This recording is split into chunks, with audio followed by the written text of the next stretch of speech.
और जब वो लोग ये ई वीज़ा को लॉन्च करेंगे तो सबसे पहला जो है वो ई वीज़ा के लिए उन लोग हे गाइस व्हाट्स अप, कैसे आप लोग and welcome back to the channel. आज इस वीडियो में मैं आपके साथ शेयर करने वाला हूँ फिलीपींस ई वीज़ा की डिटेल्स। अपने बहुत सारे सब्सक्राइबर्स मुझे ये पूछ रहे थे कि फिलीपींस का ई वीज़ा आने वाला था तो उसका क्या हुआ, तो उसके बारे में आज मैं आप लोगों को यहाँ पर अपडेट देने वाला हूँ। जितना इन्फॉर्मेशन मेरे पास है उतना। तो अगर आप लोगों को याद होगा तो 2023 में फिलीपींस गवर्नमेंट ने ये अनाउंस किया था कि वो लोग फिलीपींस का ई वीज़ा लॉन्च करने वाले हैं और उसमें उन लोगों ने बहुत सारी कंट्रीज़ को इंक्लूड किया था। उसमें से इंडिया भी एक कंट्री थी जिसमें Indian citizen e visa apply कर यहाँ पर फिलीपींस में आ सकते हैं, घूम सकते हैं और फिर रिटर्न भी जा सकते हैं। बट क्या है ना कि 2023 से लेकर 2024 अब तो आ गया है, बट अभी तक ई वीज़ा का क्या सिचुएशन है इसके बारे में मैं आप लोगों को यहाँ पर फुल डिटेल्स देने वाला हूँ। तो सबसे पहले हम लोग यहाँ पर बात करते हैं कि अगर आप लोगों को फिलीपींस का ई वीज़ा अप्लाई करना है तो आप लोगों को कौन सी वेबसाइट पर जाना पड़ेगा। तो आप लोगों को यहाँ पर नीचे दिखाई देता रहेगा, ये है फिलीपींस के ई वीज़ा की वेबसाइट। बट ये वेबसाइट पर आप लोगों को अभी तक सिर्फ ओनली फॉर्म ही मिलेगा, इसके अलावा और आप लोगों को कुछ भी चीज़ नहीं मिलेगा। मतलब जैसे अगर आप लोग पर्सनली फिलीपींस का वीज़ा अप्लाई करने के लिए जाते हो और एम्बेसी आपको एक फॉर्म देता है, वैसा ही सेम फॉर्म आपको यहाँ पर ये वेबसाइट पर मिल जाएगा। बस आप लोगों को वो क्या करना है, ऑनलाइन भरना है, फिर प्रिंट करना है, फिर स्कैन करना है, फिर उसके ऊपर जो है आपका साइन करना है और आपको लेके जाना है एम्बेसी में। तो ये तरीके का जो मतलब फॉर्म है वो अभी तक है। अभी मैं आप लोगों के साथ कुछ और डिटेल्स शेयर करता हूँ कि ये ई वीज़ा का क्या सिनारियो है। तो ऐसा चीज़ है कि यहाँ पर फिलीपींस मतलब जैसे आपको पता है कि बहुत अच्छा प्लेस है, बहुत अच्छी लोकेशन है, यहाँ पर बहुत सारे लोग आते हैं। कुछ लोग जो है वो अपॉर्चुनिटी की तलाश में आते हैं, कुछ लोग जो है वो घूमने के लिए आते हैं और बहुत सारी सीन्स है। तो उनमें से जो है वो कुछ लोग जो है वो अपने हिसाब से बिजनेस या फिर जो है वो यहाँ पर परमानेंटली सेटल होने के लिए आ जाते हैं। तो वैसे सिचुएशन में क्या है ना कि गवर्नमेंट जो है वो बहुत ज़्यादा रेस्ट्रिक्शंस लगा रही है, क्योंकि अगर ऐसा चीज़ होगा तो यहाँ के जो लोकल लोग हैं वो लोग सर्वाइव नहीं कर पाएंगे। उसी के वजह से जो है वो गवर्नमेंट ये चाहती है कि अगर ये ई वीज़ा को लॉन्च किया जाए तो ये जो है एक फेलियर नहीं हो और एक सही तरीके से अच्छा चीज़ भी हो। इसीलिए गवर्नमेंट अभी तक ये तरीके का डिसीजन ले रही है कि ई वीज़ा में हम लोगों को क्या क्या चीज़ें इंक्लूड करना है और क्या क्या चीज़ें इंक्लूड नहीं करना है। कुछ चीज़ें तो उन लोगों ने जो है वो ऑलरेडी सोच के रखा है, प्लान करके रखा है और आप लोगों को ये सारी चीज़ें पता भी चल जाएगी जब आप ये ई वीज़ा अप्लाई करोगे या फिर उसके प्रोसेस थ्रू निकलोगे तभी। तो वैसे ही सेम तरीके से मैं आप लोगों को यहाँ पर ये जो ई वीज़ा की डिटेल्स में देता हूँ। तो अभी तक फ़िलहाल के लिए ये जो ई वीज़ा का जो है वो फॉर्म ही है, उसके अलावा और कुछ नहीं है। बट जल्दी ही वो लोग जो है वो ई वीज़ा को लॉन्च करने वाले हैं और जब वो लोग ये ई वीज़ा को लॉन्च करेंगे तो सबसे पहला जो है वो ई वीज़ा के लिए उन लोग विजिटर वीज़ा देने का स्टार्ट करने वाले, विजिटर वीज़ा का प्लान कर रहे हैं।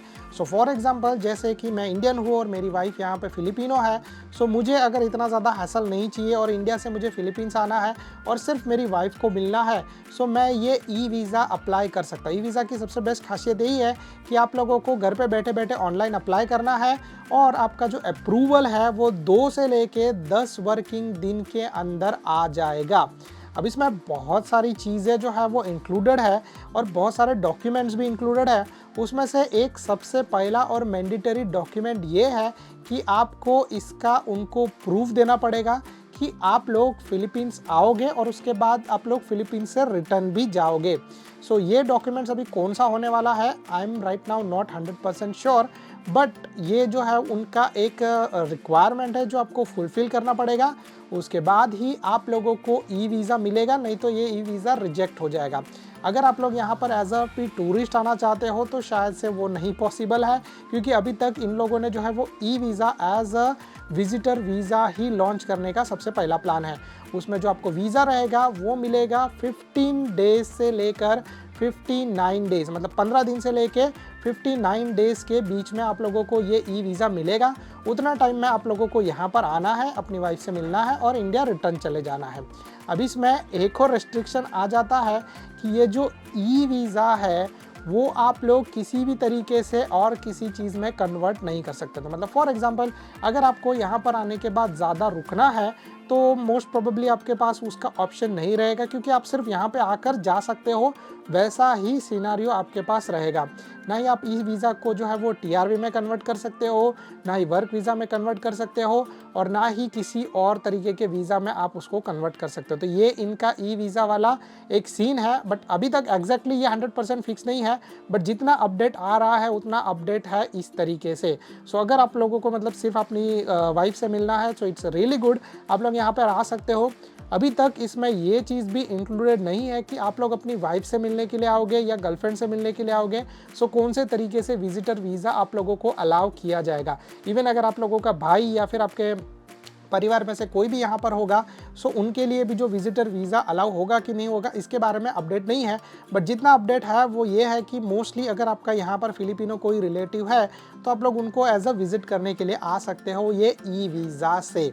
जितना मुझे अब तक डिटेल मिला है उसके हिसाब से ये जो ई वीज़ा वाला सिस्टम है उन्होंने शुरू किया था कुछ सितंबर अक्टूबर के आसपास, और उन्होंने जो है वो ये ई वीज़ा वाला सिस्टम स्टार्ट किया था चाइनीज़ लोगों के लिए, जिनमें उन्होंने कुछ 2000 के आसपास ई वीज़ास इशू किए थे, और वो चाइनीज़ सिटीजन यहाँ पे फिलीपींस में आए थे और रिटर्न गए थे। और उसके बाद उन्होंने जो है वो ई वीज़ा मतलब एक शॉर्ट ड्यूरेशन के लिए उन्होंने ई वीज़ा वाला सीन जो है वो लॉन्च किया था, और उसके बाद तुरंत ही उन लोगों ने बंद कर दिया। तो शायद से वो लोग और भी ज़्यादा यहाँ पर अपडेट कर रहे हैं, और भी ज़्यादा कुछ नया चीज़ लाने का कोशिश कर रहे हैं, नया रिस्ट्रिक्शन या नया चीज़ जो है वो आपको पता चलेगा।